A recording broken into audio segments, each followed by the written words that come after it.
created Wall Street Bets in light of not finding a community. This is no different. This is the adult version of learning. Let's have fun doing it. And I'm going to turn finance into a game. And I'm going to spit in the face of the whole thing that it's like meant to be. That every time I tried to get rich, I failed miserably. The times where I most was able to make money was when I wasn't trying to.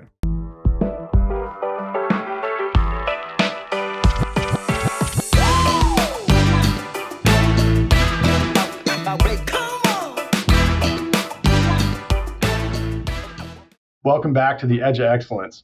I'm Sean Phelps, guest host and president at CollegeWorks, and today's episode is a special one. Our guest is a CollegeWorks alum who took the entrepreneurial spirit and ran with it straight into the world of high-impact startups, global finance, and internet culture. Jaime is the founder of Wall Street Bets and All Street Bets, two communities that have shaken up how people talk about money and investing online. And that's just one chapter of his story. He's a serial entrepreneur, been a CFO, worked with the Inter-American Development Bank in Washington, D.C., has launched new ventures, and currently spends time judging angel pitch competitions, advising VCs, and working on new projects. Jaime, welcome to the Edge of Excellence. We can't wait to hear how it all came together. Hey, Jaime. I'm so pumped to have you on the show today. Really excited that somebody I got a chance to work at CollegeWorks with like 20 years ago and reconnect. Haven't seen you in a little while, and I'm really excited to catch up with you. So thanks for joining us today. Thanks a lot for having me. It's good to see you and good to talk to you. So the concept of our show here, Edge of Excellence, is to help younger, 20-somethings get on the cutting edge, figure out how to excel in their career, how to be excellent. And we always like to start off with defining, what is your definition of excellence and how do you define excellence? It's a difficult thing to define, but I don't know, this YouTube thing keeps the algorithm keeps giving me weird stuff. And I saw one the other day that it's not going to be a definition of excellence, nor was it given it to me by the YouTube channel, but it inspired a good answer for it, which was this mental exercise that Nietzsche came up with, which was a twist on the Buddhist reincarnation approach, right? Which is like you die and you're born again. Nietzsche at some point posed, and I didn't follow the entire trajectory. I took it in my own direction long before the video ended. Was do a mental exercise that if life is infinite, such that when you die, you then get born again as the same person at the same point in time, same birth, for me, it would be back in 1981.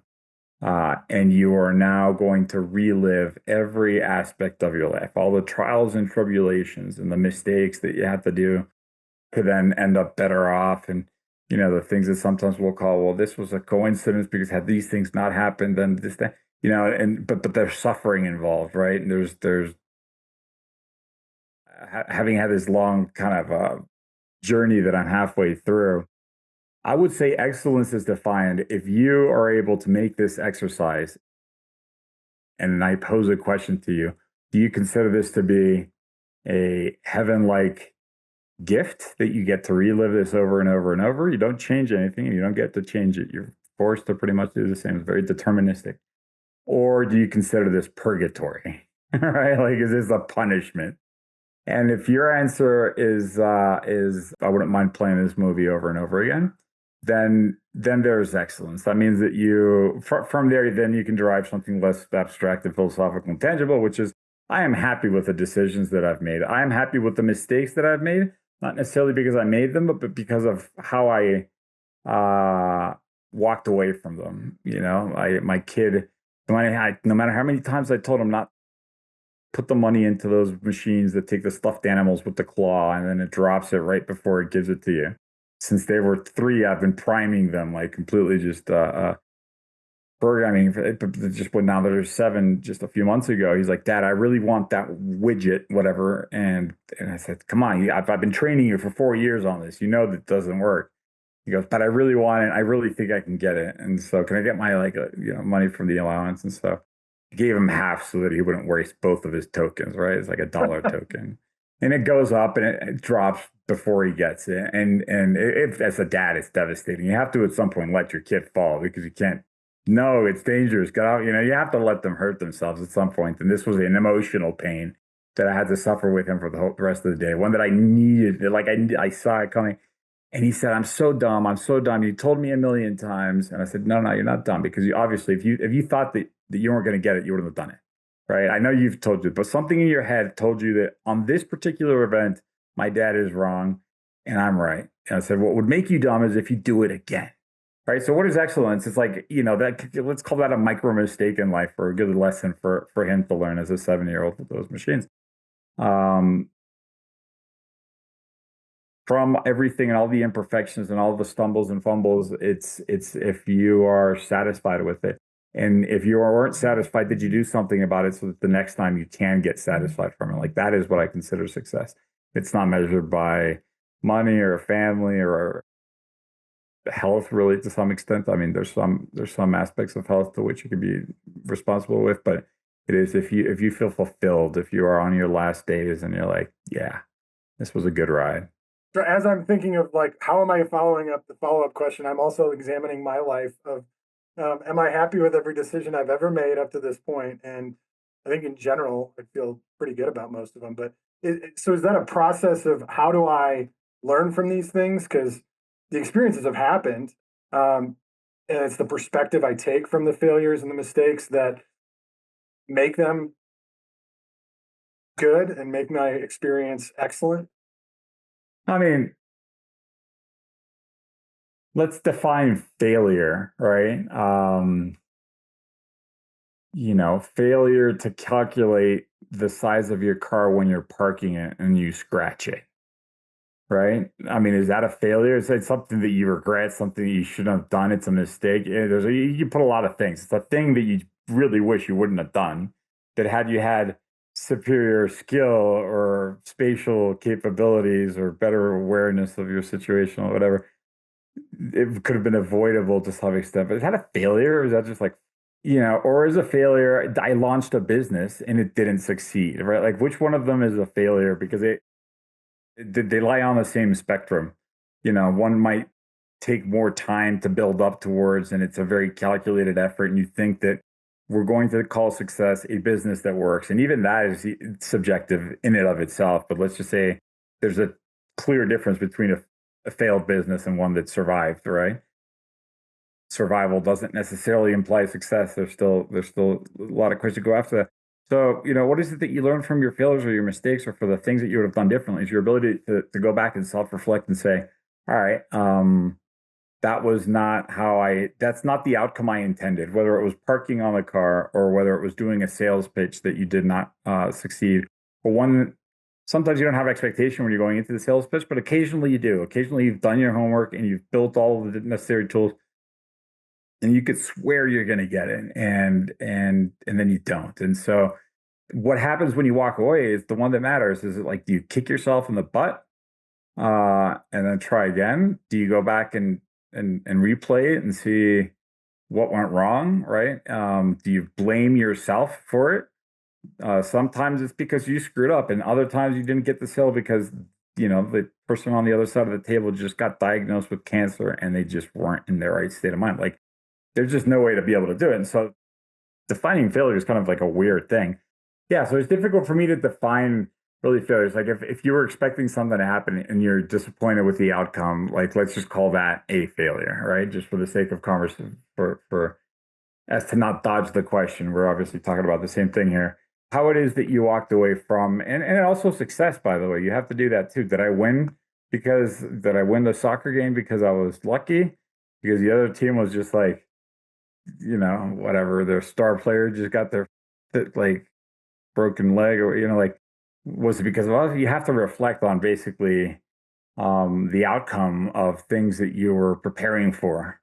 All right, you have a goal, and my goal is to either park my car or to lose weight or to start a business or to make the sale, and that's your goal. And so then you set expectations and you work towards it, and then you either get it or you don't get it, or you get somewhere in between, and you have to walk away from that and in some form or another calibrate your ability to repeat or to improve upon that. If you ended up getting a failure, then where did it go wrong? Was it me? Was it not me? Right? Am I going to get depressed and give up? That's one thing. Another thing is, well, this isn't my cup of tea. Like, obviously, maybe, hopefully not after the first round. So maybe, I guess in some cases you could, but like, this isn't for me. There are some times to walk away because it is the right thing to do. And so to just constantly say, I am now, I have a superior ability to perform these types of things. And you get to apply that to everything. And that's the reason why I'm able to go so abstract, because it's kind of like a mindset that you have from parking your car to running a business, or anything else that you might be able to. I think that's one of the hardest transitions I talk to students about a lot, is going from academics, where it is very black and white of you got the right answer or the wrong answer, to in the business world, it's a lot more based on probabilities. I can influence the probability of an outcome, but I can't control that outcome. If I give a really good sales pitch, then maybe that pitch will work 50% of the time, and a bad sales pitch will work 10% of the time.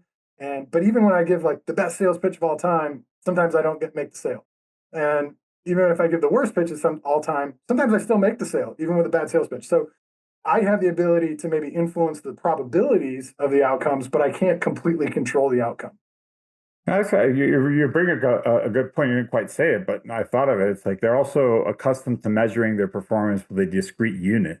Yeah, they get graded, yeah. right? They get a number, and that number's on a fixed scale, right? Like you get a number with sales too, but that one doesn't have, like, it's an open-ended number, right? Like there's no, you can have goals, but those goals can go to infinite if you really want. So like you go from black and whiteville to like shades of gradedville, right? Like, and so having to cope with being able to evaluate whether what was done was good or bad, or like you just said, yeah, if you studied for a test and you're good at the subject matter and you did well, then that's because you have the expectation, you're prepared for it, and then you have fairly good amount of control over the results. If you happen to not be good at it, like let's say math, you can study as much as you want. Math is one of those things you can't really just pick up on, and so you can simply just mitigate how bad you perform, right? Like, and so then that's out of your control to some extent because you have natural abilities.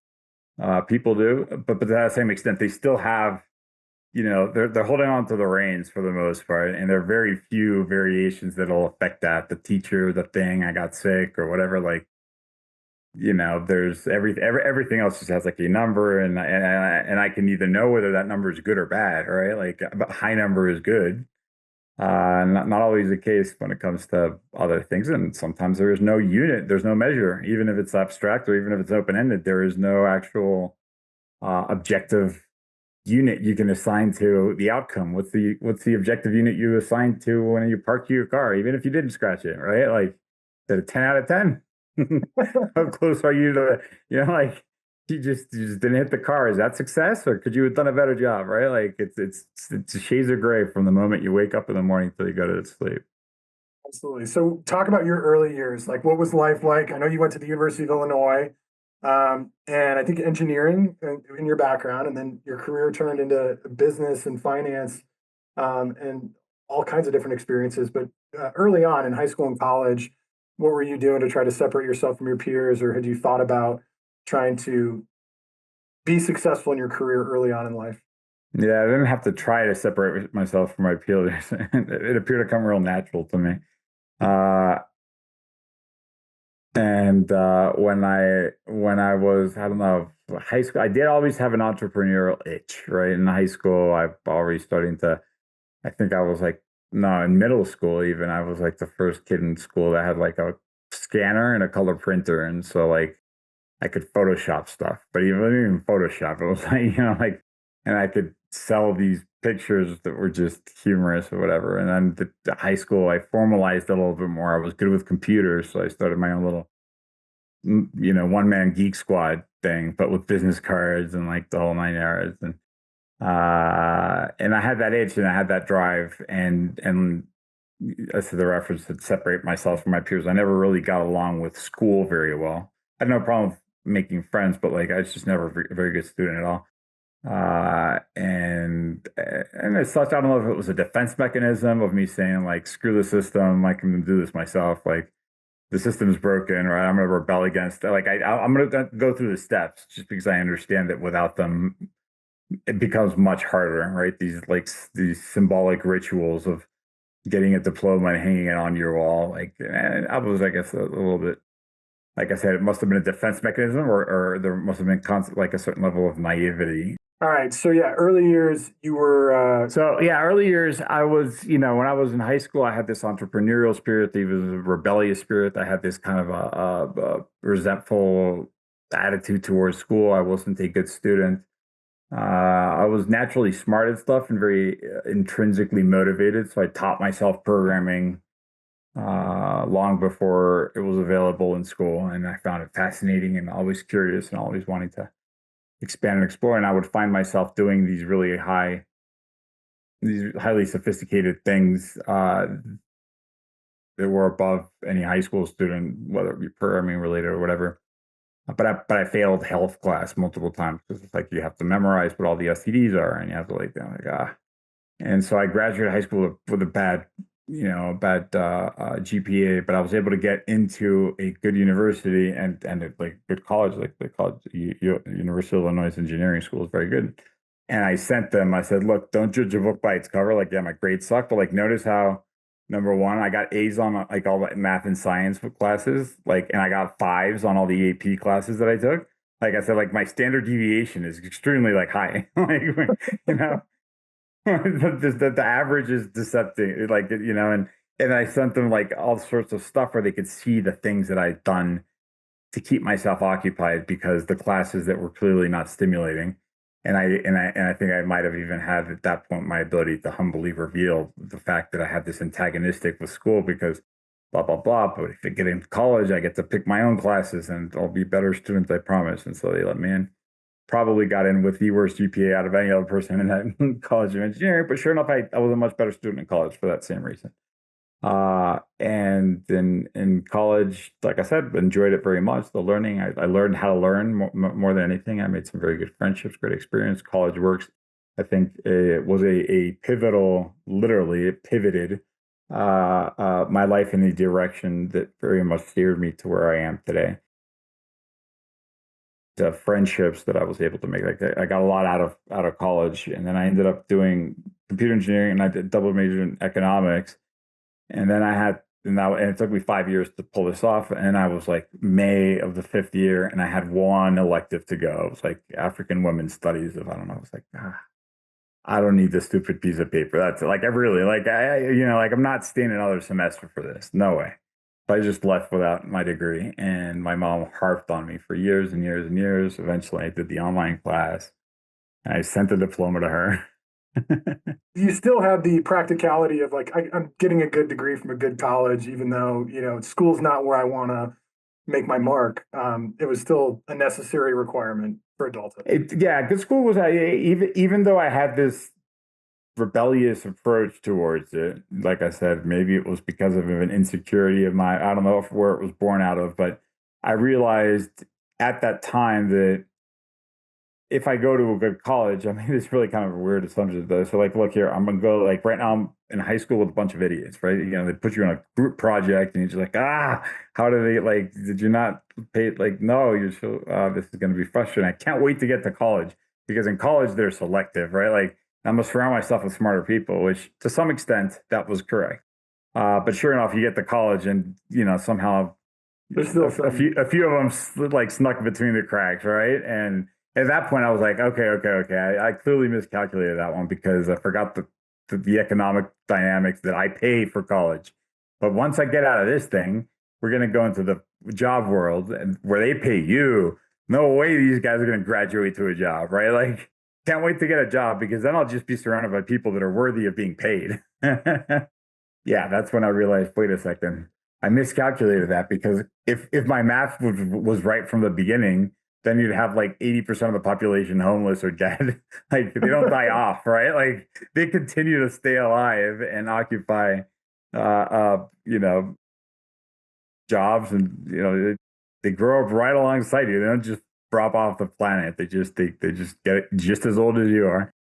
But yeah, so I did have that I did understand that not only that if I get into a good college, not for the sake of not being annoyed, but I'll also be able to surround myself with people that would be that would stimulate me, that I could learn from, and going to just any college versus one that I felt would be relevant to what I wanted to study, but also to one that was good. I definitely applied to MIT. They didn't fall for my little switcheroo. It didn't fall for my gimmick. But yeah, I wanted the best of the best because I realized that I'd also walk away with an education that was superior. I would be able to have a greater mastery over certain subjects. I do. I know that you can have two kids that go to two different schools and take the same calculus class and have a fundamentally different grasp on it based on the quality of the school. And I wanted to know good stuff, and I wanted to learn good stuff, and I wanted to go to a school that had the ability, right, the tools, the facilities, the installations, the think in Spanish now, like translating to English, but the facilities, the libraries and tools and all these things. So yeah, it was important for me to go to one. The actual diploma towards the end, I did understand the importance of the diploma, but I got lazy at the end, and I just at this point got complacent and maybe a little bit I don't know. I guess you guys have felt a little self-righteous. I don't know. But for whatever reason, I was like, dude, I'm not taking the class. I got what I need. I'm going to be an entrepreneur, and I'm about to take over the world. And if I have to stay another semester, that's 6 more months or whatever that I have to not take over the world. So get out of my way. It's like life. I'm not going to apply for another school anymore, and I'm not going to apply for a job that asks me for my degree. Plus, they're going to pay me. So, like, instead of me paying to stay here, I can get paid to go do something else. No, it turns out that certain places need little checkbox requirements, and so Yeah. so it came in handy at some point in my life when I was like, Mom, can I get that degree, that diploma? I need you to photocopy it because it's a prereq for the job.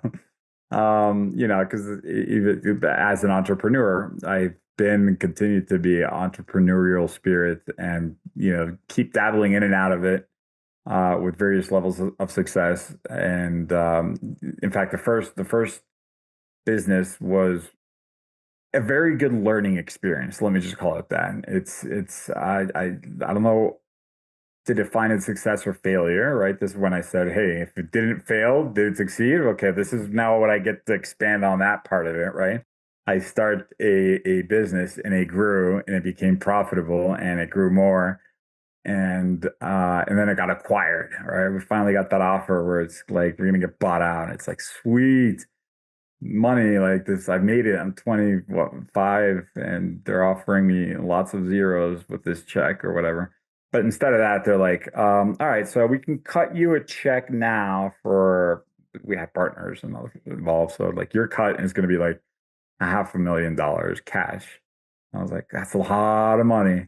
It's still not $1,000,000, right? Like it's still like missing a zero. Or we're going to give you this multi-syllabic explanation as to how, if I sign this piece of paper, it's going to be worth a hell of a lot more in the future. I knew economics. Economics explains the behavior of people or societies and how supply and demand affects things, but they don't teach you what like a grant is or a stock option. But I'm watching everyone else sign these things and going like, okay, well, I guess they know what they're doing. Somebody must, right? Like, if I sign this thing here, that means I get a lot more zeros in the future. I don't know what a strike price is or an expiration date or why it's relevant because I should, but whatever. Where do I sign? And so I still have those worthless pieces of paper somewhere as my own trophy of like, that the one time that I thought I'd done something correctly and I didn't, and it wasn't necessarily out of greed. It possibly had I known more and had I had the ability to recognize my blind spot in finance and financial terms and financial transactions. I just knew numbers. I knew number big is good and number small is not as good. Then I might have been able to be successful with that sale of the thing. But it suffices to say, I didn't make any money from selling this multi-million-dollar business. And I was worth it on paper for a little while, but I couldn't buy anything with those papers. And then those papers expired. And so then I decided to go into finance. I was like, all right, blind spot noted, right? Like, I'm going to get into finance. It's obviously a thing here. Now we're like, getting close to the financial recession. And I did get a job in finance, and then I ended up losing it because of the crisis. And so then I was unemployed for a little while and taking random little gigs here and there, and just making ends meet for about a year or so before then landing another job at a very formal financial, like a multilateral bank in Washington, D.C. that at this point is paying me really well. And I'm able to kind of like recover. And but I still got my entrepreneurial itch at this point, right? Like I did my business, I sold it, didn't make any money from it, right? Like, so because I hadn't made any money while owning my own business, I didn't give myself a crazy salary. I give myself the least amount possible because I was going to try and cash in on the other end, right? Like it was in my best interest for the P&L statements. And so I had no savings or whatever. And so for the sake of learning, I also learned when I got out into the real world that no matter what you learned in school, there's very few things, I mean, unless you're a doctor or an architect or like a dentist or whatever, like there's very high specialty, or, if I was a computer engineer for a living, then yeah. But a lot of what you learn on the job. Even if you studied it, right? Like you can study finance and they'll plop you in front of an Excel thing and they'll explain to you how that particular business works. And there's no chapter in the book that you can like go back and read from college that helps you at that moment. Your only resource is your ability to have learned things you previously didn't know in school. So that's what school is also good for. And so I figured, okay, I'm going to go learn on the job. I'm going to go get a job. Like I'll swindle my way into some finance jobs, and I'm good with tech. And there was like a very good niche where there's people that talk finance and people that talk computers, and they don't talk to each other very well. And so the finance guys will say to the computers, hey, do me a thing that calculates interest rates. And they're like, sure, what's the formula? Well, it's just like interest rate times the amount of time that the thing was, borrowed for. And I'm like, oh, okay, cool. Here's your program that does it. And they're like, dude, it doesn't work. I'm like, what do you mean it doesn't work? It's not compounding. Like, well, what does compounding mean? Like, you didn't say I had to. I asked you what it was. You told me the formula. I just plugged it in, man. It's your fault, not mine, right? So I needed some kind of a translator in there that like go in there and can speak geek and can speak like, this. So that particular niche is the one that I bought into in order for me to learn finance on the job. And I did start a master's degree, and then I realized quickly, holy shit, I'm not going to learn anything. Because at that point, I wanted to learn about the stock market, and finance managers don't do anything with stock markets. So like, I was like, yeah, no. I will learn on my own. So was that at the Inter-American Development Bank? That would have been around the time, because I go from unemployed and poor and upset to all of a sudden earning six figures and single, and I don't have any like dependents. I had a dog and I was renting like not in an expensive area. So I had a large disposable income, and I had the burn of having been unemployed for this period sucked. And so I was like, I'm not going to let that happen again. I'm just going to go get rich and then keep that somewhere, and then I'm going to continue being ambitious in life, but I'm not going to worry about money again. And so it was in that motivation where when I'm working at the Inter-American Development Bank that I also started to take my master's, that I then decided to drop out of while at the Inter-American Development Bank. I was learning good things at the actual bank, like that there were useful things there. And, but it was also around that same time where I decided, I was walking by these satellite Occupy Wall Street movements. The primary one was obviously on Wall Street, but they had them in DC as well. And so I'd get off the metro and I'd walk to the bank, and I'd walk past that every day. And it was just like reflect on like, dude, you guys not going to get anywhere this way, man. You can't you can complain all you want, but they're like watching you from the penthouse, man. Like can't even hear you. Like it's not, you got on the news. So I guess hopefully that makes you feel good, but that's not going to make any change. And at the time, I myself wasn't looking to actually create change. I was selfishly like learning from their impotence, like their inability to help their situation. I was like, how would I do it if I was in their shoes? I was like, well, they're saying that Wall Street, these traditional finance investment banks, behaved irresponsibly, and they used our money as if it was a casino, the financial system. And there was no rule that says that I can't do the same. I can't be equally as irresponsible. Granted, it's a fundamentally and ethically a different thing. Is the banks were using our money to do it with. I was using my own. But I said, if they're trying to get rich quick, like I understand risk return goes side by side. So I got money to risk. I don't care if I blow my monthly allowance as long as I end up paying my rent and my food and my car. And I had plenty to lose. And so I decided to get into this kind of high risk, high return. How does the stock work? Like, why does it move? Yeah, and it was around that time. It was at that time that I created Wall Street Bets in light of not finding a community. You have all these online communities where I could easily socialize with and say, all right, let's like on Reddit that at the time was the one that had like I really liked it, and so they had our stock market, our investing, whatever, for our finance. And I'd go in there and be like, hey guys, like, what do you think of the earnings tomorrow? Like, dude, don't get like you're gonna lose your money, diversify, you gotta do ETFs. And I'm like, yeah, I know. I don't mind if I lose it, 'cause then I'll get more of it next month. Like I get to refill the jar. Like I'm not gonna go homeless. I've set aside what I need to live with. I don't have any This savings. is your gambling money. This is my learning money. It's my tuition money. It's like I don't, like you're gonna lose all your. And to this day, like, you have a lot of now the narrative changed a little bit, and so is the discourse, like the way that people actually talk about it. But there's lots of points in time to say what you're doing is so risky. You're going to lose it all. And the answer is you are correct. I'm going to lose all 100 of my dollars that I purchased my out of the money stock option that expires tomorrow. Yes. That is correct. 100% of my money will be gone. In much the same way when I put it on roulette, right? And I put it on 19 and then it doesn't land on. I lost 100%, but then I'll take another one and I'll put it back on 19, right? Like it's not. It was this paradigm shift that these serious market participants that are trying to use the financial system as a way to grow your wealth or to hedge against inflation or to use things using words with lots of freaking syllables, right? I'm like, no, I just want to make it number go up, right? Like, how do you do it fast?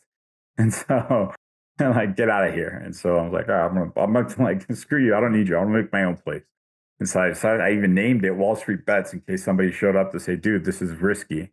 I'm like, did you read the sign at the door? Because we're in a casino here. So we're here to have fun. We're here to learn, and we're here to hope to get rich, right? We're hoping to hit the jackpot, however it is. And more than building a community to hang out with, I was hoping to build a community from which to learn from. There's a lot to that world of finance that meets the eye. You have a stock, and the stock price goes up and down. Sure. And you can I made the naive assumption that those facts were enough for me to be able to make money. So you buy low and you sell high, right? I can teach my 7-year-old about that, right? But it turns out that even that in and of itself has its own, even though I've now reduced 99% of the variables in finance, and I just tell you just buy low, sell high, you're still going to have a lot of questions to be answered. And so having a community to have fun with, but also to learn from was important. And so what was it like in the early days? How quickly did it take off? Or in the early days, it was small, but it doubled every year. And so you double something or it doubled every 6 months. There's a graph on there in the book where you can see the growth rate. So it doubles and doubles and doubles. So you go from 500 to 1,000. You don't see a big change there, 1,000 to 2, but no. But by the time your 500,000 goes to 1,000,000, and then to 2, and then to 4. Yeah, I mean those are substantive numbers. So the growth rate itself was consistently, it was doubling every year. So, but yes, it started off doubling with a small seed of people, and it was very like tightly knit. But so was the rest of Reddit. Reddit, no matter how big the communities are, you always, because of these sub communities, you feel like you recognize the usernames and you kind of hang out with them. But in this particular one, we also created like an IRC chat room, where once again, I'm starting to put in lessons, right? I'm like, I'm thinking to myself, I want to curate this place under these rules, and this is my vision, and I shall, be the emperor of this little website. And people said, "Oh, you should do like a live chat." And then I think to myself, no, live chat, no, that's dangerous because you can't synchronize the user IDs. And so you might have like a fake in the other room and they're going to say that they did a thing and then they're not the real one. And that's very risky. We don't want people to lose their money in vain. They can lose their money on a bad bet, but not on like fraudulent activity, right? And so I shall be the protector of people's money. And very quickly, I'm talking about weeks into it, it's like, dude, stop it. Please do the IRC. You'll like it. And sure enough, I was wrong. And I'm glad I listened to them. And then that the interaction in live chat rooms is much more intimate, much more real time. That the people in that room turned into an actual friendship. Some of those people came to my wedding, many years later. And but the community on the subreddit itself had a similar dynamic. It's not as immediate, but like, yeah, you put the post, you recognize the name, and you like go back and you reply to it later. And it was also for me to learn about myself. Holy crap, like they were very right about the chat room. Maybe I don't know everything. Maybe I'm not as good as that, or maybe it's not me. Maybe there is such a thing as a crowdsourced intelligence. Maybe the collective, there's enough of you that are asking for this thing, and I have my personal feelings against it, but there's more of you that have that feeling than there is of me. Maybe I'm wrong, right? So my letting go of the reins, not my micromanaging, but actually trusting in this collective intelligence ended up really working. And that was another fabulous lesson. So if you go back to this question of success earlier on, here we are in a chat room, right? And I'm finding ways to quote unquote succeed or to improve or to reflect on whether or not I created a live IRC thing to accompany it, right? Or a much more a much more substantive example was years went by, and by now I'm actually learning about trading, and I'm starting to dominate the concept, and maybe starting to break even. I haven't made up for the losses for my tuition leading up to that, but at this point, at least I'm treading water, and my knowledge is now like. And Robinhood shows up, and Robinhood does commissionless trading, and through the app without like your help telephone line, and they did something called payment for order flow. And this is a technical term. Like people that aren't in finance won't necessarily care about what it means, but it just means that when you click the buy button, you don't get as good of a price, right? Like that's just the net effect of it. And not only that, the net effect of it is you're actually, people today, especially with AI, they talk about using my information. You're selling it, right? Like I'm the product, not that's why it's free. You have that idea. Well, it's kind of the same with finance, except for the information you're giving to the finance broker is which trade you're about to make. Right? So there's like a way by which you're actually like worse off having sold that information for that commissionless trade. Negotiating against yourself. Which is you've now given somebody else the ability to get ahead of you in line and get a better price than you, right? So like they'll front run you, like quite literally. And so, I was adamantly against Robinhood. I was like, once again, I got on my high horse and said, I shall not permit under my watch that people lose money. Penny stocks were always, for that same reason, like not allowed. I said, they don't understand the complexities of the stock market and the brokerages and the mechanism by which you put in an order and the way it has to go through the system and the best price. Whatever the acronyms, I no longer remember. Like there's a thing and they don't know. I'm superior knowledge wise, and I shall be the protector of these people, right? Like, and that same IRC kind of mentality, like, who the hell am I? First of all, in a room that celebrates losing money, right? But like, even still, like, who am I to decide that? And the collective wanted Robinhood, so I said, you know what? Instead of banning it, I'm just going to bitch about it. So I'd go in the comments, right? And I wouldn't even use it like you can be when you're a mod, you could like change your name to green when you're like speaking as the authority, right? Or when you're the member, you just reply normally and you don't like highlight your thing.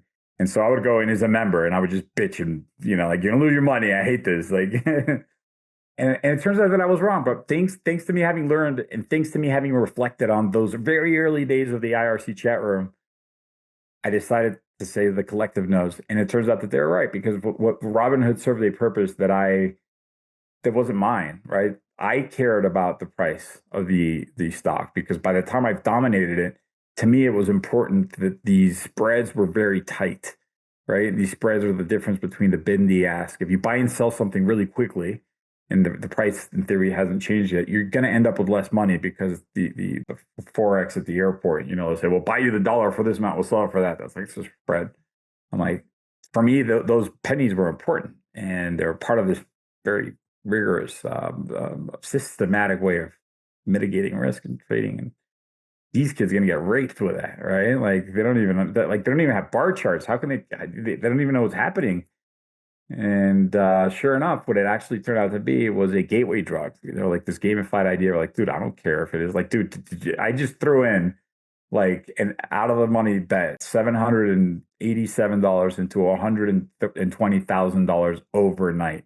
Do you really think I care that somebody front run me? Like that I could have got $6 more, right? Like. And then that's when I realized, holy shit, like I'm stupid. Like, I'm glad. Sorry, I'm not stupid because I actually allowed Robinhood to remain there. But holy shit, like, was I wrong? Right? I'm glad that I listened. I'm glad that I learned from these little micro events that are taking place throughout my life because that would have changed the course of history.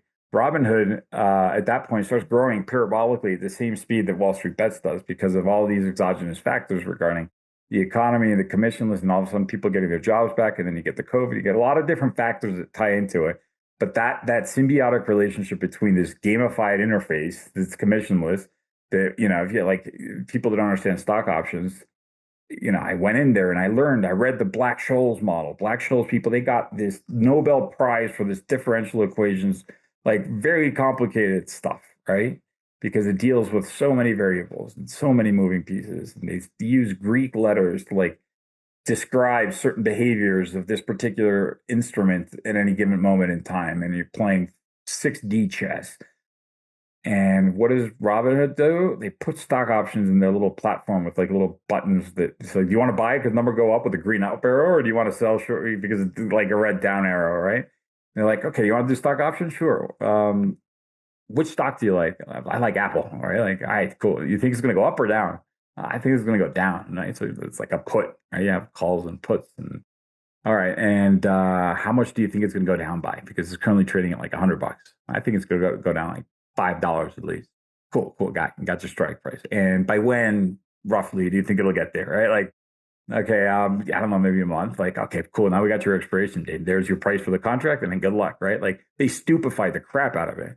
And they were right. That really is all you need to know. Do you think it's going to go up or down, and by how much and by when? Right? Like you don't need to learn differential equations in order to understand stock options. It's useful, and like there are good reasons as to why you might want to. But Robinhood proved that no, you're just guessing which direction it is, and that just gives you leverage.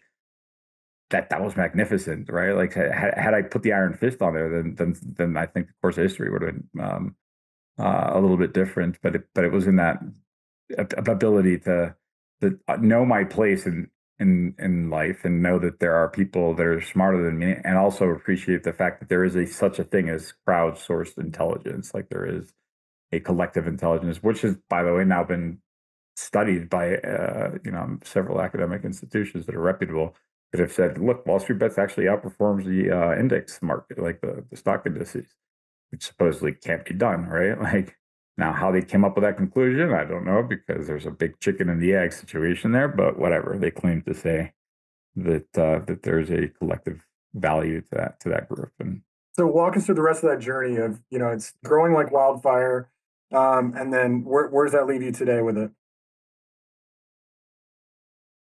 I mean, this podcast is about success and students and individual stories and stuff. So I'm gonna unless you think otherwise, I'm gonna do you the favor and not answer the question the way that I think you want me to answer it because it's gonna go off topic, right? I'm just gonna narrate. I'm gonna narrate a story that's of little value. You can go watch a movie or read a book. There's many of them, and you can get the story through there, and there will be nothing that you won't have found from other interviews that I've given elsewhere. So I'll do you the favor of actually giving you a different perspective, right? So I will, in the event that you have listeners that don't have any context whatsoever, I will lay down the context, which are the basics. And but then I'll focus on what I think is going to be more valuable to you and your listeners.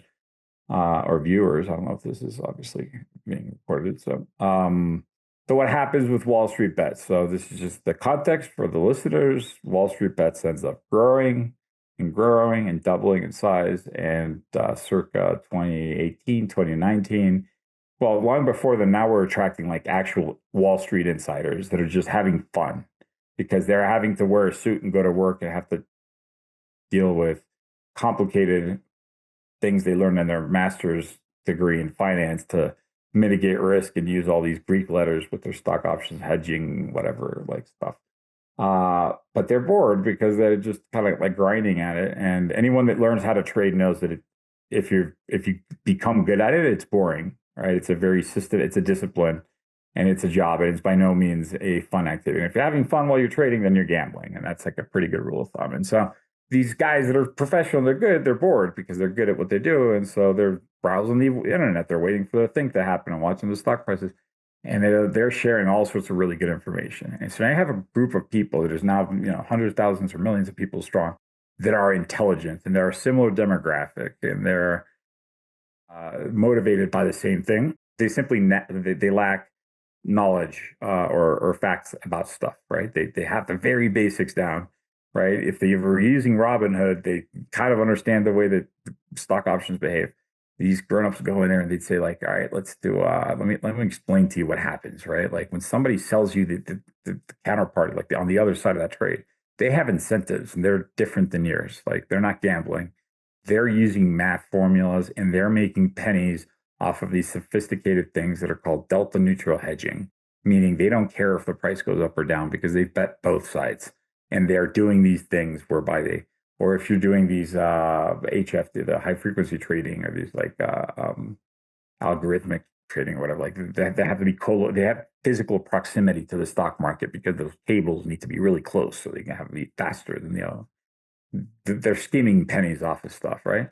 But when these guys come in, they start explaining some of the piping under the system. These very intelligent individuals that are, not afraid of margin calls and they're ambitious. Like they're like, wait, are you telling me that if I do this then that? I'm like, yeah, but that doesn't make any sense. They're like, well, watch me, right? Like, so if you do have any people that are in finance, like when would you ever purchase a stock option, a call? Like what would you ever do? A covered call with a strike price of $1, right? Just if you have anybody that's in finance, they will appreciate how stupid that sounds. It is basically breaking even. For those that don't know what it is, you basically purchase 100 shares of a stock because you think it's going to go up. And in theory, you sell a call, you sell to somebody else, you sell somebody else that's betting on the fact that it's going to go up. You'll take the other side of the bet because if it doesn't go up fast enough, right, or if it goes up but not enough, then you end up just collecting the premium on the bet that the other guy made, and it's a good way to create supplemental income from your 100 shares, and especially if your shares are going down because you're selling the bets and people are betting that it's going up and your shares are going down. You're collecting little bits of money, right? So that's what a covered call is.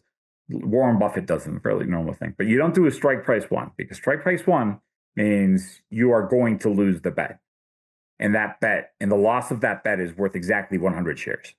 Right? So you're breaking even. If the stock goes up, you win with the stock, but you lose with your bet. If the stock goes down, then you lose with your stocks, but like you win with your bet. So it's an idiotic thing. Well, these brilliant little kids figure out a way how to turn that mechanism into a series of layered chapters whereby they build on top of this foundation, and they ended up at some point being able to do what they denominated the infinite money cheat code, or like the free money cheat code, or like the infinite money glitch is what they were called, the two. And they effectively were able to put a little bit of money in their accounts, and they would just click a bunch of things a bunch of times, doing these things that I've just kind of somewhat described. And because of a lot of the mechanics that were explained that were somewhat technical, they had infinite buying power, or in many cases, like millions of dollars. And that doesn't mean you can withdraw your cash. It just means you now have $2 million of stuff you can do, right? And now you can take those $2 million and put them on an all or nothing bet and like walk away rich or die trying because it's not your money, right? And there were too many the banks were too big to fail. We're too small to collect from.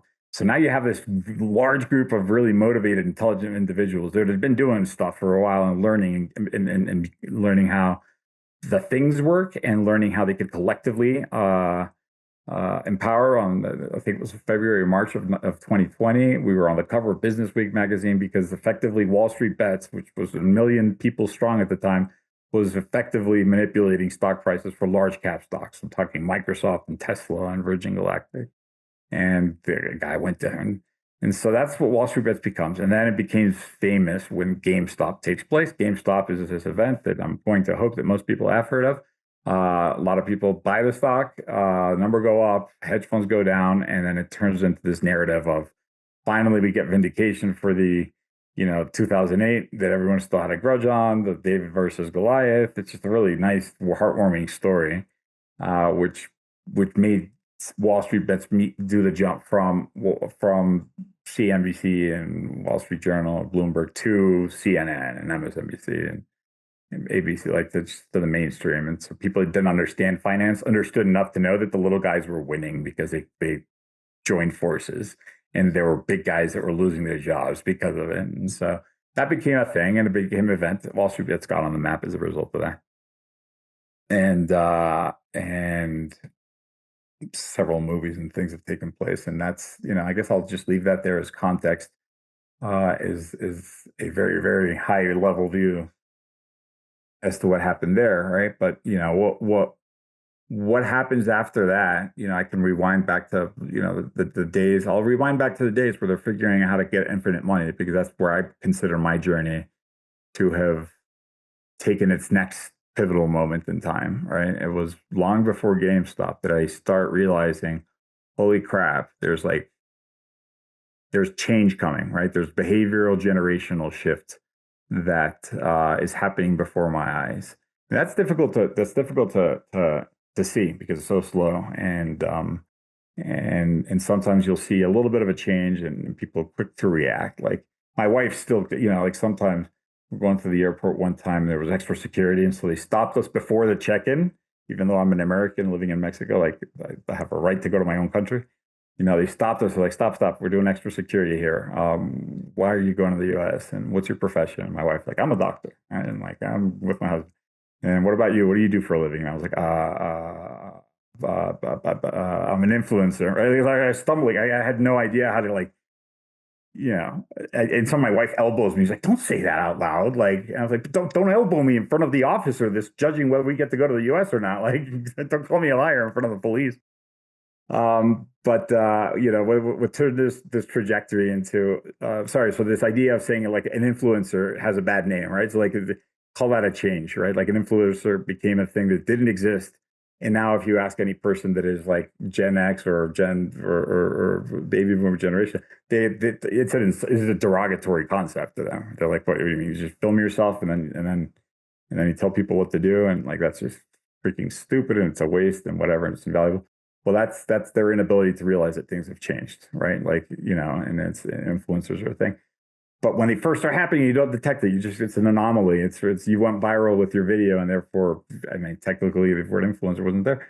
So I saw this change coming, whereby there is a large number of people that are behaving a certain way that aren't behaving the way they ever have been before, and thanks to technology and tools and all sorts of different, exogenous factors, things are going to be different in the future, because now these kids figure out how to get infinite money. Remind you, this is before GameStop. The GameStop to me was just kind of like this amalgamation of the perfect storm of all these tricks they've practiced. But I think to myself, all right, not only is this generation on down not going to follow in their parents' footsteps, because I'm not seeing them do the things that they were doing, because maybe they can't give them a good enough jobs, or they don't care about enough stuff, or they can do it themselves. They can go on YouTube to figure it out or whatever, but they're not going to Charles Schwab as they're growing up to have somebody handle their finance, diversified portfolio. They are Googling it, right? In some cases, they're looking at some guy with a Lamborghini.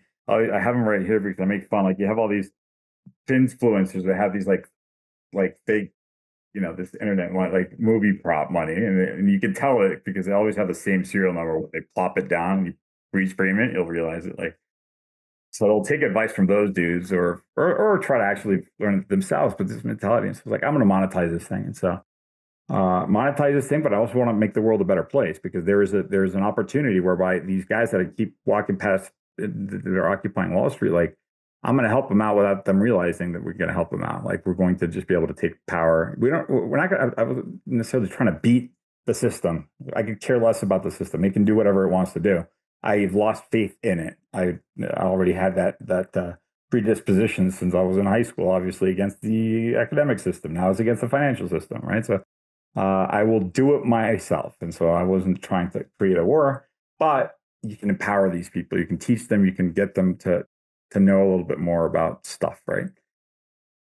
And at that point, I decide to trademark Wall Street Bets, and I decide to come up with different ideas whereby they could be a entrepreneurial. Mind you, I'm still at the bank, 6-figure, but like, I'm gonna go back to entrepreneur stuff, because I think I got a niche, I got a big audience, and I had this whole idea planned out that was really good, and then I start going out to investors and say, "Hey, investors, I got a really good idea. Like, look, we're on the news all the time. Like, been able to do these things. I have this brilliant idea," and to this day, it continues to be. And you can rest assured that within the next 12 months, after 6 years or 7 years of wanting to have started this, you will see it.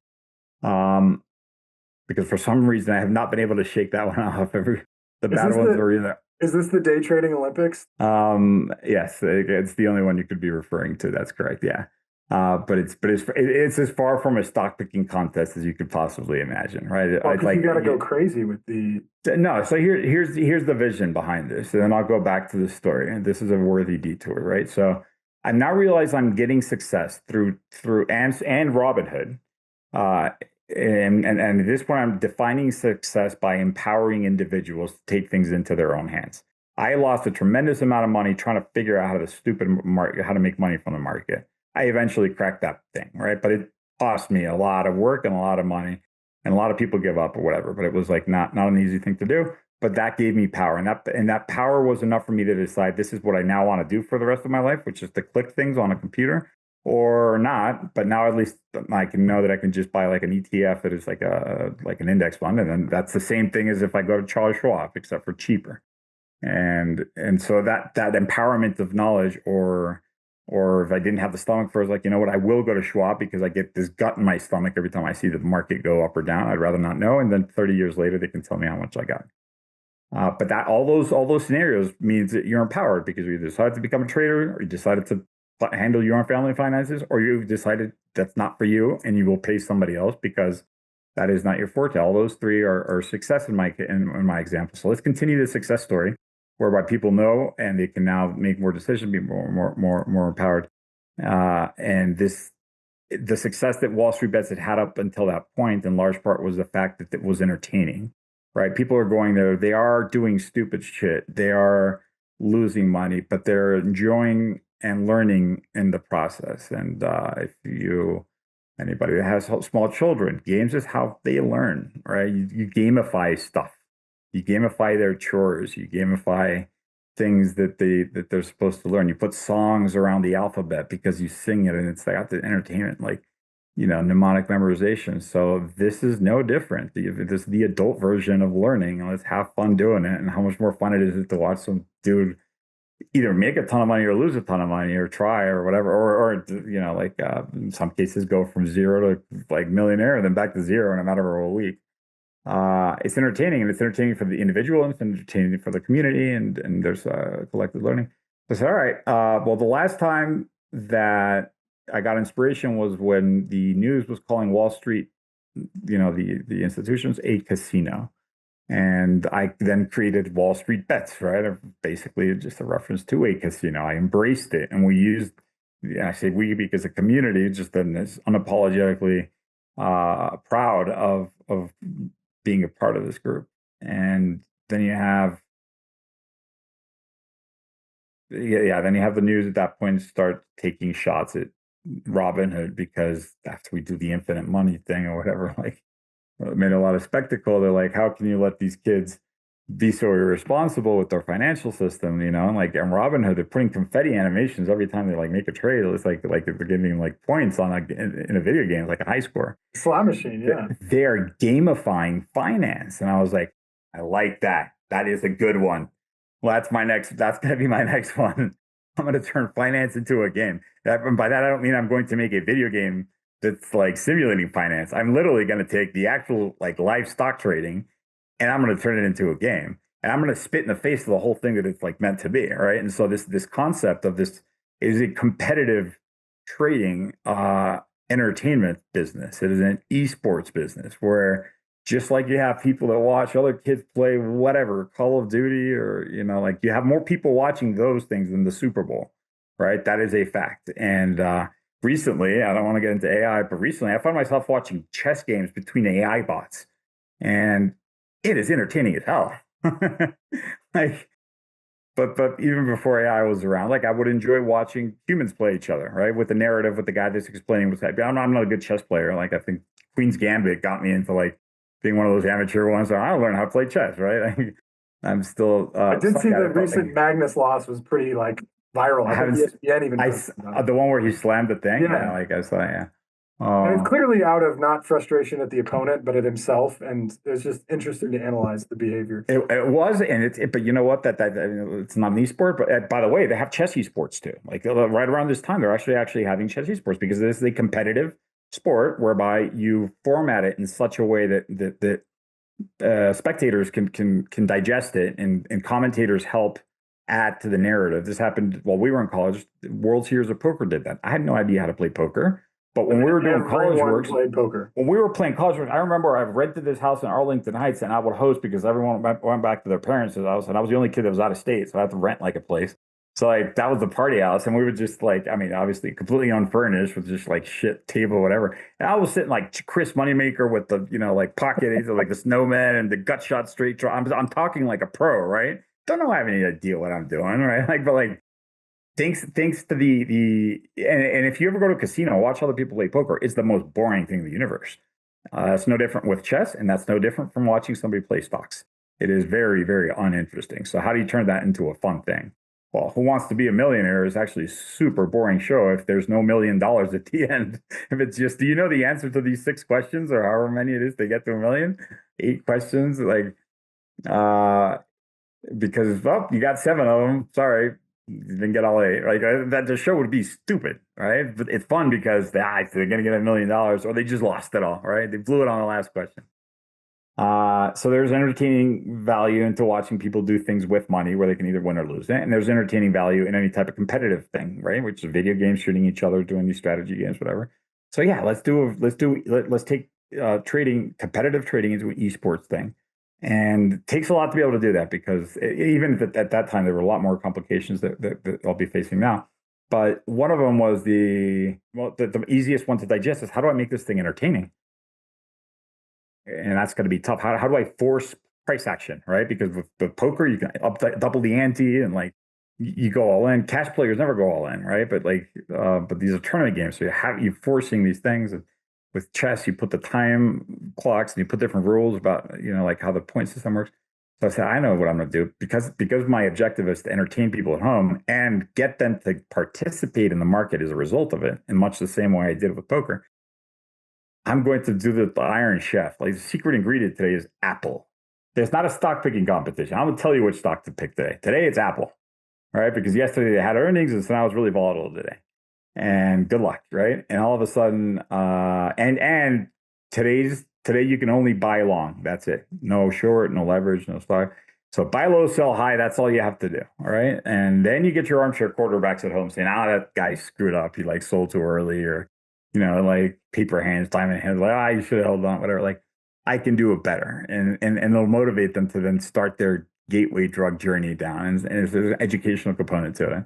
And you have the guys that are explaining to you, it's like, oh, well, the volatility profile of this particular instrument usually goes within this range and this range, which means like a first price target should be around in a drawing on the screen and just being able to.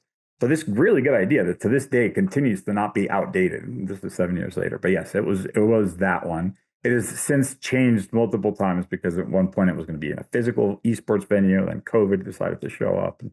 and all sorts of other things. And if you want to talk about failure, I failed 6 or 7 times like that one, right? And I'm I'm going on my 8th round, and it's going to be pretty darn. I'll be surprised if I don't pull it off this time. I'm not going to get cocky or confident, but I've learned what I have to learn. And but yes, it was that. And so I go out to investors and I say, hey, this is a great idea. Like, look, poker works and this works and that works and it's money and I got an audience. And like, dude, tell me why this isn't a completely like brand slam. And to this day, when anybody hears that idea, they're like, that's a great freaking idea. And it was such a good idea that I used to make people sign NDAs because I thought this was going to steal it from me, right? Then I realized how hard it was to actually pull something like this off. And then I realized that even if they tried, they couldn't like, but no investor wanted to hear from me. So I was like, well, now what do I do? Because I'm a nobody, all right? Like, I know I'll become a somebody. I'll write a book, right? And so then I go out, and I think I have like, right around here. Like around 2019, I sat down for 3 months straight and I wrote a book called Wall Street Bets, where I'm like outlining, it's a lot of really good stuff in this book. And I had my 2-year-old kids that like prevent me from focusing. And mind you, I'm coming from high school and college, where I despise uh, the topics that weren't stimulating to me, such as health class. And I liked science and math, but English class was, I was a Cliff Notes guy. Right. Like I did not enjoy or appreciate, nor did I think I'd ever have to use any type of English skills. I could speak it. That's all I need. But here I am writing a book, right? Like the thing that I least would ever want to do. I didn't like writing term papers, and I'm writing a book. And I actually found that challenge to be quite satisfying because it was very difficult. It's a lot more difficult than writing an essay, right? I won't go down that one. And I write the book because when I sell the book, then Google is I was going to like SEO Google into thinking that Jaime Rogozinski is an author because the book is there. And then when these investors Google me, they'll see that he's an author. He's a thought leader. He's clearly intelligent. I shall now listen to him. I shall not take his phone call. Like, I mean, just social engineering at its finest. Right. But I was naive. I called up Penguin Random House. My dad is a world-renowned economist. He's written 3 books from Penguin, right? Like he's got his Wikipedia page up. And I was like, Dad, like I'm gonna write a book. He goes, okay. Like, who did you do it with? He goes, Penguin Random House. Like, all right, cool. Penguin, is this you? Yeah. I'd like to write a book, please. And be like, sorry.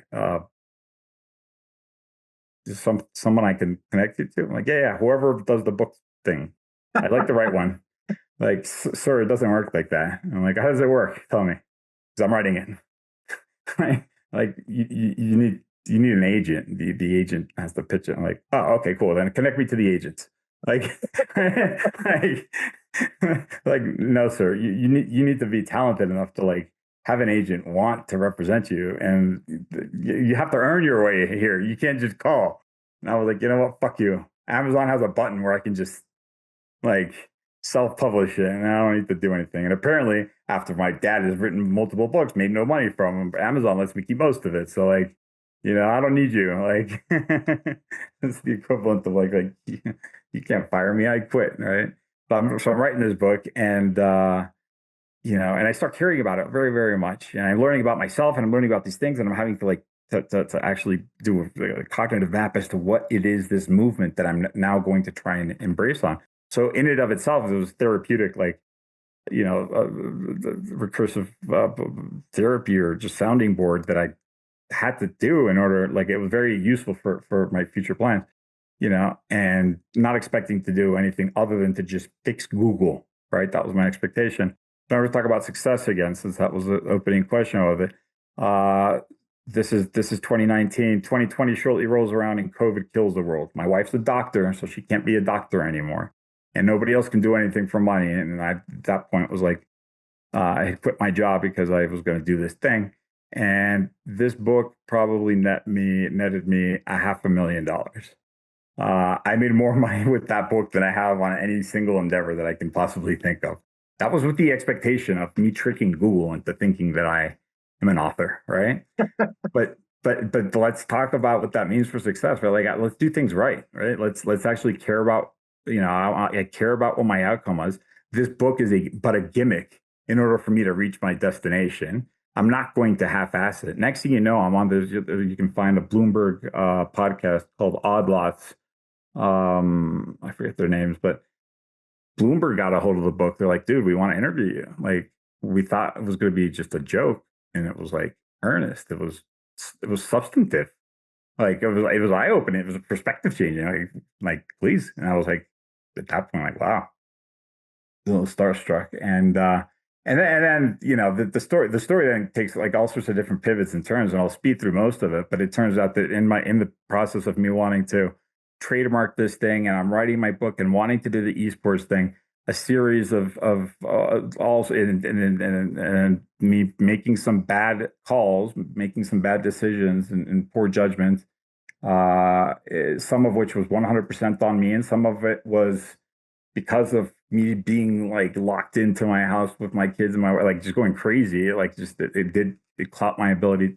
I wasn't at my sharpest, and that resulted in me getting kicked out of Reddit, like getting into a lawsuit with them over the intellectual property of the word Wall Street bets, me getting villainized as, I like internet witch hunt style. Like, it was just bad, right? And that was a kick in the balls that I was not expecting, because it was like, 300 pages worth of drama.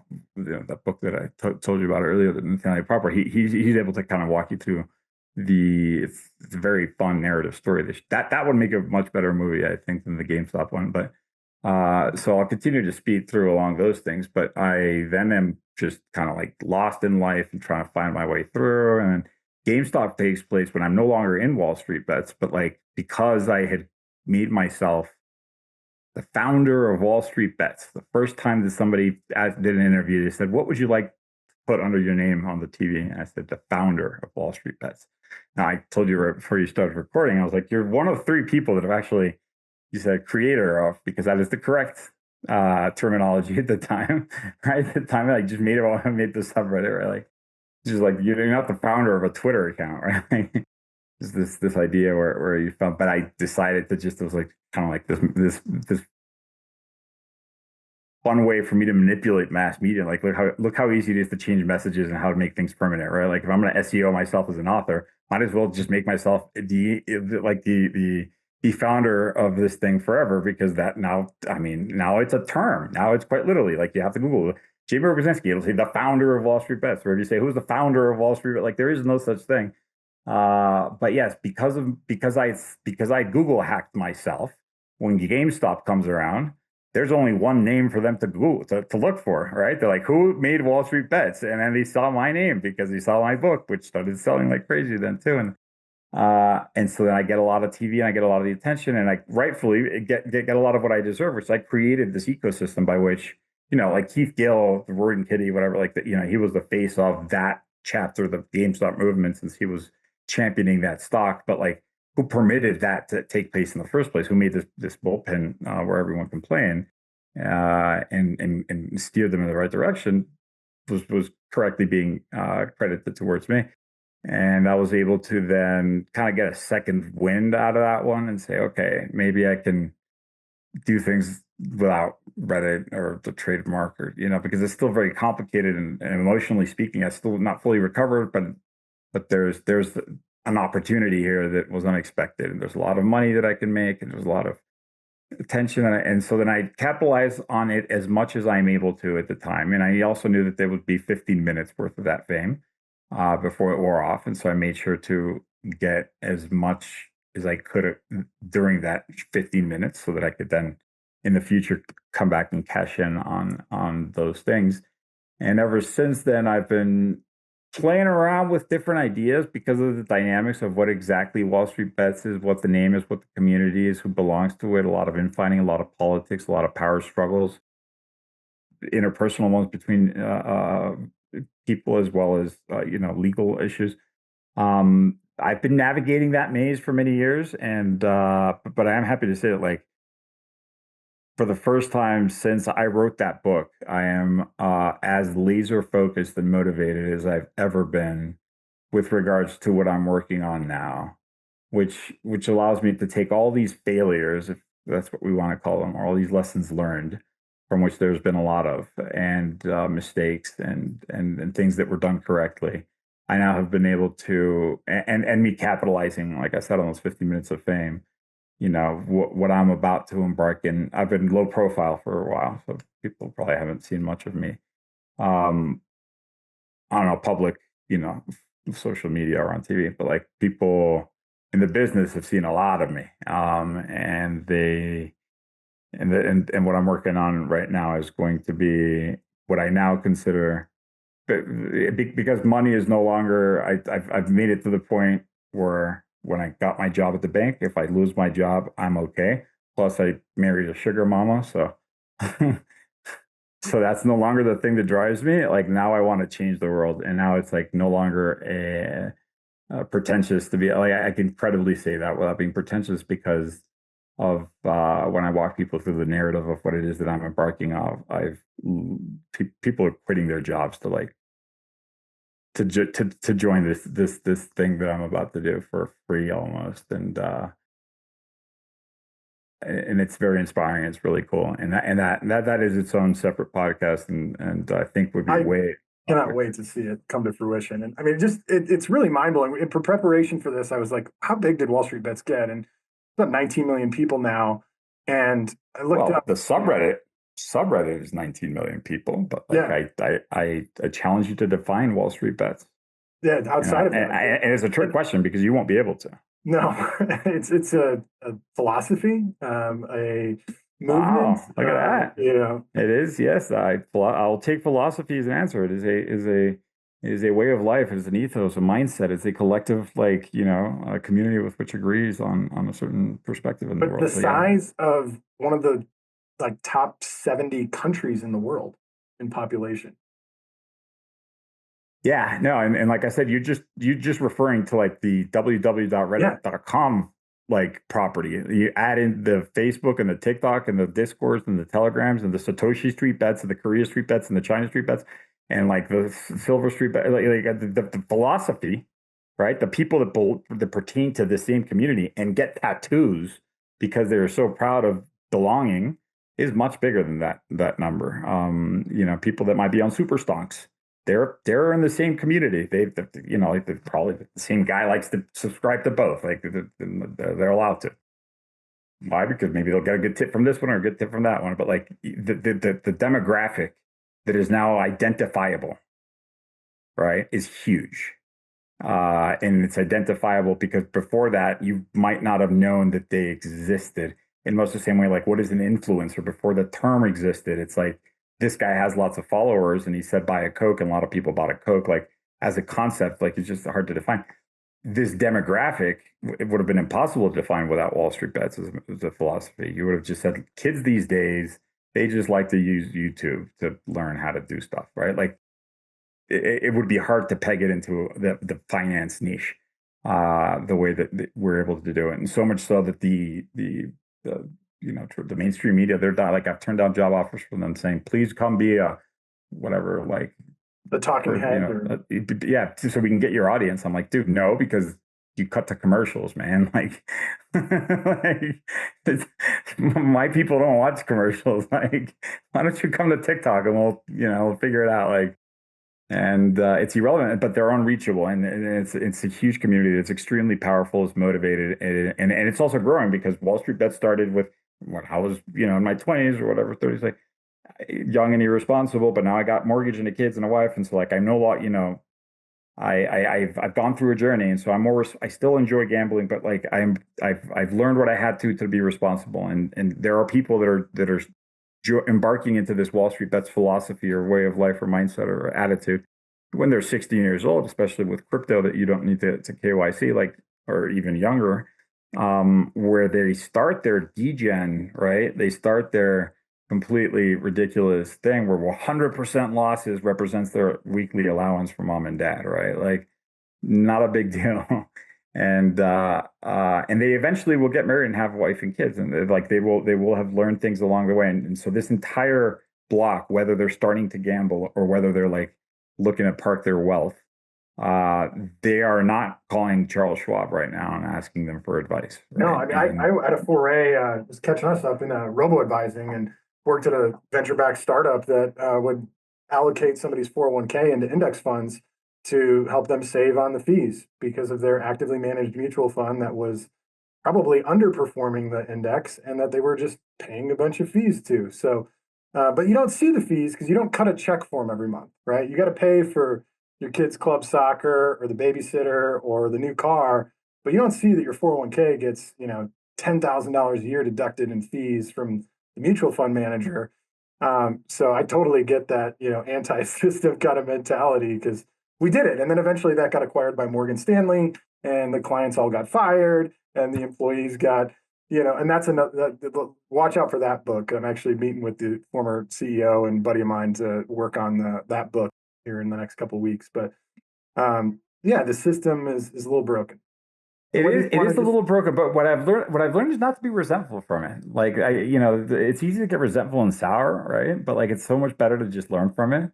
Like I said, I became like an internet witch hunted or whatever. Like, and when GameStop was taking place, I got a call from Andrew Left. For those of you who don't know, he was the guy in charge of Citron Capital, and he would have been the face of the nemesis. So if you had a face for the GameStop, it was Roaring Kitty.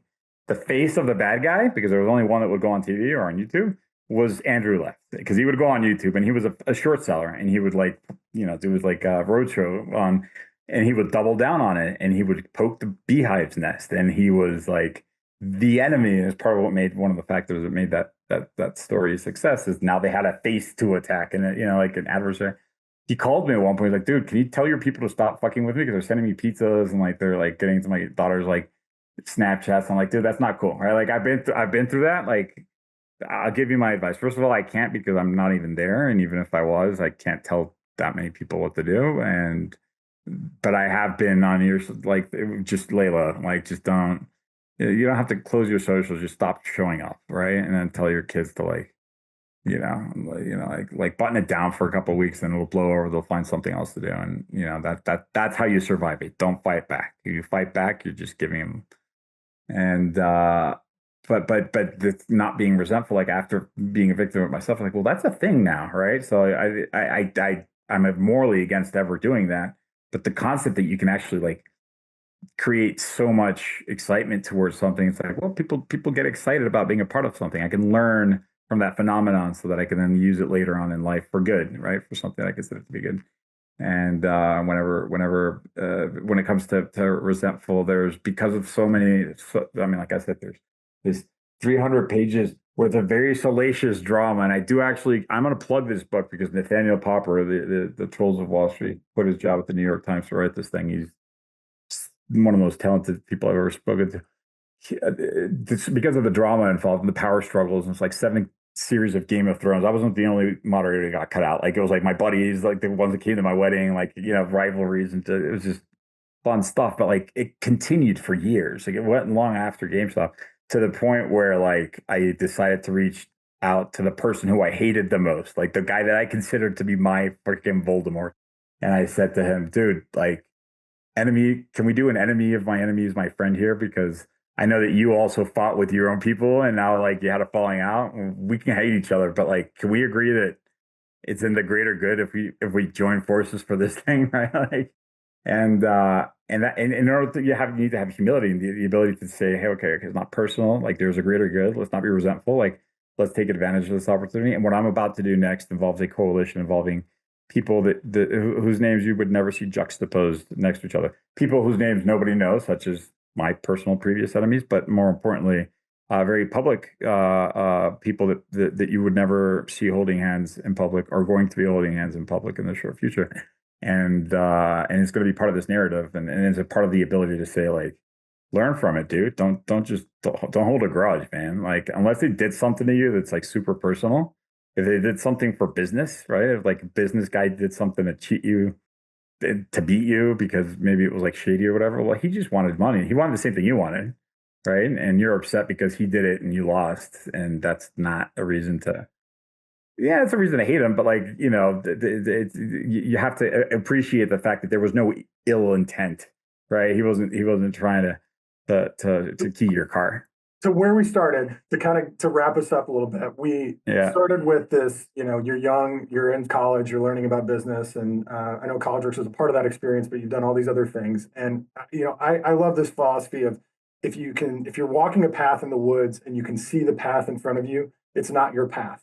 That, your path has to veer off of the path, right? You go from engineering major to, well, I'm kind of doing business stuff now. And then, well, now I'm doing this other business stuff. And now I'm doing something that's like stock market related, which I kind of have a job in finance, so that those are related, but now it's this internet community, and then it's influencer, and it's books and media, and all these different pivots to where like you've clearly walked a path in the wilderness that no one else has walked before. You can look back and go, I would have never seen this journey from the beginning.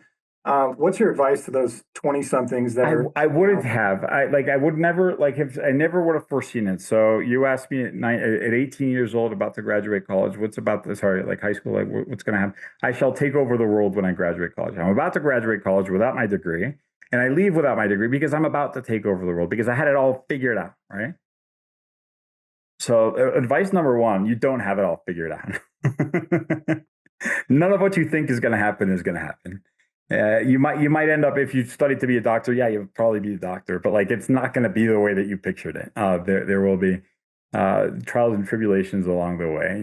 Like nobody thinks that they're going to get divorced when they first fall in love, but 50% of the people or more, I don't know what the latest stats are, end up doing it anyways. And so like nobody dreams of getting divorced, but it just happens. It's like cancer and jail, like just life happens. So you don't have it all figured out, but aim. That shouldn't stop you from aiming towards your goal. Be nimble enough to pivot, right? Because you can pivot because the circumstances might present themselves, and you have to be flexible enough to identify them, right? Whether they're imposed upon you or whether you stumble across them, and make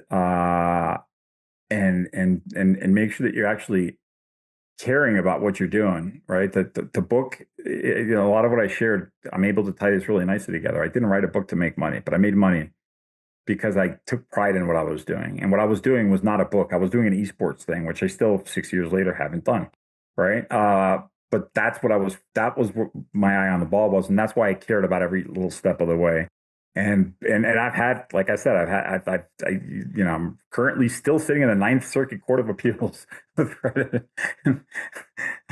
But because this is going to go on air, I'll reserve certain comments. But let's just say my lawyer and I don't agree on the strategy, and I decided to allow him to do it his way because he's doing the right thing. And I'll leave that for some off the record comment.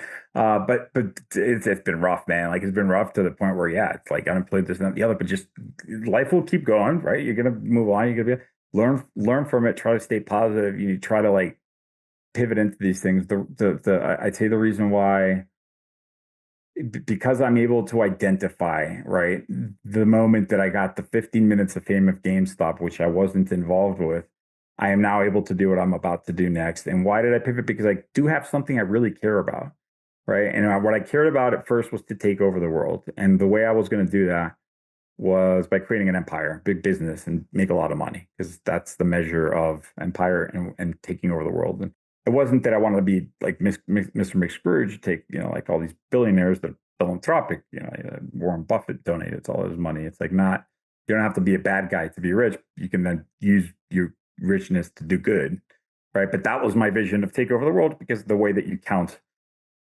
objectively count is through making money and having influence and power. And the way that you achieve that is through business, because at the time, I mean, today, I guess Elon Musk would be a guy that you could kind of put into these types of shoes. In my days, it would have been Bill Gates or Steve Jobs, or what have you, like what the Amazon dude. Like these are people that I can look up to because they had a dream and they fought through, Sergey and Larry Page or whatever for Google. That was going to be me, right? These people all changed the world. It was through business that they the brick and mortar, this concept. So it turns out that I've never let go of that dream. I still intend on taking over the world. And, to my surprise, even just now, it's like, as I'm saying this, I'm realizing that it's the first time I'm able to say this, that I'm still on that same course, but it's no longer through creating some business. I'm in the middle of, I haven't actually like strayed away from that goal. And what I've done is I've pivoted towards this, and I sold my business and didn't make my millions. And then I decided to learn more things because I was like ill-equipped, and all of a sudden and I got inspired by something else, and something became heartwarming all of a sudden. And that's when all of a sudden things started to click, because the business I started, all the businesses that I started, college works, my heart wasn't in it, right? I did the college works knocking on doors because I was looking for something else like after that, right? There was none of that, which I could say that I passionately enjoyed, wax on, wax off with the fucking brush, right? Like, but I was aiming at something, and this was a means to be able to get to it. And the moment that I realized that I was doing something that I was actually getting satisfaction out of, such as a book, such as this community. The community, when I created Wall Street Bets, like 2012, it wasn't until it was 7 years later that I decided to do it money thing. It was a place that I enjoyed hanging out with. It was something that gave me fulfillment and I enjoyed it. And so I just kind of pulled at that thread, and then I realized, without realizing it, that holy crap, like I'm not changing the world. I'm not gonna be that pretentious, but like I'm making a mark, and I'm actually writing a small chapter in this really short history, and where there's going to be a change that can be attributed not to me, to this community that I listened to when they told me not to do the Robin Hood or the IRC, but like, my involvement with being able to push that, which now will eventually, maybe it'll look like a business. I don't know if it's going to look like a business. I'm making money, and I'll be making money for sure, but my trajectory continues to be the same. It looks nothing like it did when I was 18. It now looks like, when I travel, I was just back in Dubai, and I was in Denver and DC. I was in Las Vegas. Like, you went for work, and I was like, if that's what you want to call it. Like, I went to go meet up with some people. I just wanted to get some things done. Like, trying to like make the world a better place. That's why I went there. I didn't go there for work. No, but yes, work. I guess, I don't know. Like, it's just, that's not my passion. I care about it. I do realize that a lot of people, I was sitting behind a desk and putting on a suit and sit in front of a computer multiple times before I got to where I got here.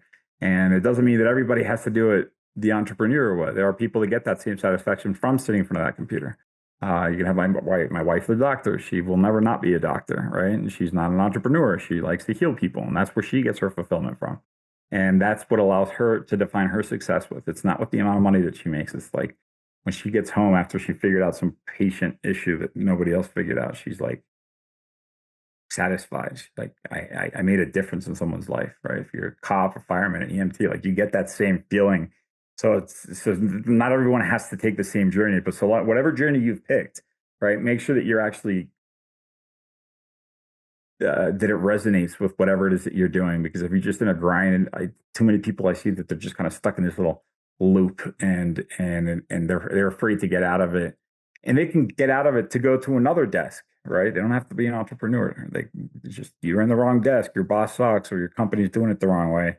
Find the one, or they're being unethical or whatever. They're shortchanging their clients, and you don't feel good about it. Like, go work with one, and I promise you, there's another one that will make you feel better about you. And that other company is going to enable you to be able to actually be more successful in however you define success, right? And I can't stress enough that success is not money at all, right? Like, I can safely say that every time I tried to get rich, I failed miserably. And the times where I most was able to make money was when I wasn't trying to. I made a lot of money during college works, and I didn't do college work so that I could make money, right? Because college works doesn't do life-changing wealth. Well, I mean, 30 grand for a summer, which is like a lot for a student, but you hardly pay for like half a tuition year with that, right?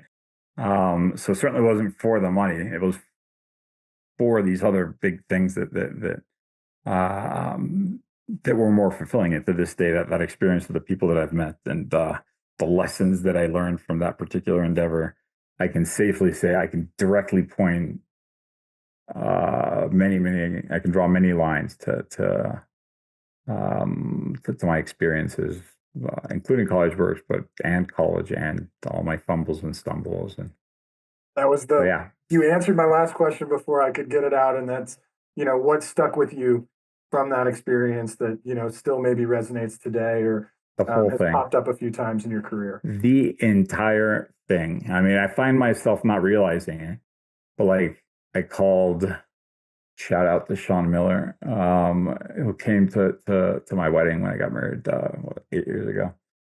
And it had been a few years since I called him, and because I change phones all the time, all these things, I use WhatsApp. It turns out he messages me every Christmas and New Year's, and I just never got. I don't use SMS notifications. To my horror, I had all these missed messages from him. So I called him just recently, and I was like, as I'm talking to him, just catching up, like I didn't realize I learned how to live life, right? Like I learned how to overcome obstacles, and I quite literally used the phrase he used with me once, which is analysis paralysis. When I'd sit there like thinking about like, all right, which neighborhood am I going to pick so that I can knock the most, like which of the rich people so I can expensive houses, right?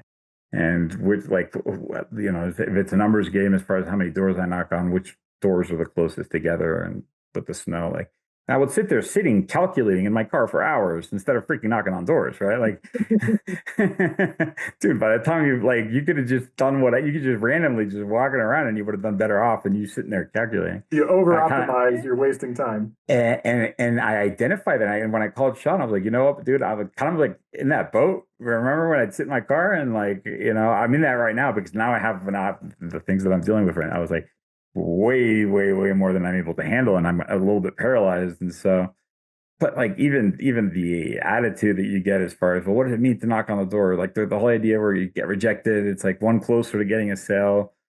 That can be sleazy, or it can be real, or it can be a motivator, or it can be a statistical fact, depending on what motivates you and how you view life, which lens you have. If it's like metrics driven, right? Then if you say, okay, my closing rate is this and my number of conversions, then the number of doors actually has a number of monetary value assigned to it, right? So knock really quickly. And then, so if that works for you, that works. And if you're one door closer to a sale or whatever, the actual sales part of it, like the self-confidence it took, one of the absolute, for me, greatest thing I ever learned. The thing that I learned, the best thing, was the blank order close. Because I find myself using the blank order close on times when I'm not even doing sales, and times when I'm just socializing, and times where I don't even want anything out of anybody necessarily, but I just want to gain control over my situation. Blank order close, for those of you don't know, like when you do a college estimate, like, hey, we're going to paint your house, and then we're going to like insure it and do things, and we got like, we'll clean up after, and there's a price, and you slide the thing across the table, and then you sit there quietly. Not in a very neutral kind of pose. You just don't say anything. You just allow an awkward silence to kick in, and then you force them to just kind of start talking. For me, the most awkward thing to have ever done it. But when I did it, it was magical. I was like, wow, I completely took over that situation. So now, like in life, I live by that. I think I apply that more times than even though I blab a lot. Like when I'm in public, very frequently, it's just like, no, I'll just shut up and fix the conversation that way. Like if anything starts getting rowdy or whatever it is. But every single thing about that, the friendships that I was able to do, the way that we were able to succeed via separate strategies, there is no one way to do it, right? Like, how did you succeed so much? Well, my trick is to do this. I'm like, well, you did just as well, and you did the exact opposite. I'm like, cool, and there's two ways of actually succeeding painting houses, right? That must mean that must be more than two ways to succeed with anything in life, right? And the social component was huge, right? Like if I were to do if I were to do college works by myself, it was just me and my DM or whatever. Like, nah, wouldn't have happened, right? Wouldn't have happened because it's not fun, it's not motivated, less to learn about. So then I learned the fact that the social component is even massively important for accomplishing stuff, right? You got a bunch of college kids to knock on doors and paint a house. Like, how the hell did you pull that one off? Right. Well, in part because it was a social thing. There was a community that to this day lives, to this day. Sean was telling me that he's not only in contact with, is in business with tons of people that he met through that. And as have I been throughout the years. And I can't think of something I didn't take away from that summer that I don't use to this day. Like I think it's probably just subconscious to some extent, right? But well, I appreciate it. I'm going to end the recording so I can get all the good off the record stuff before you have to run. So thank you so much for sharing with the audience. Thanks a lot for having me.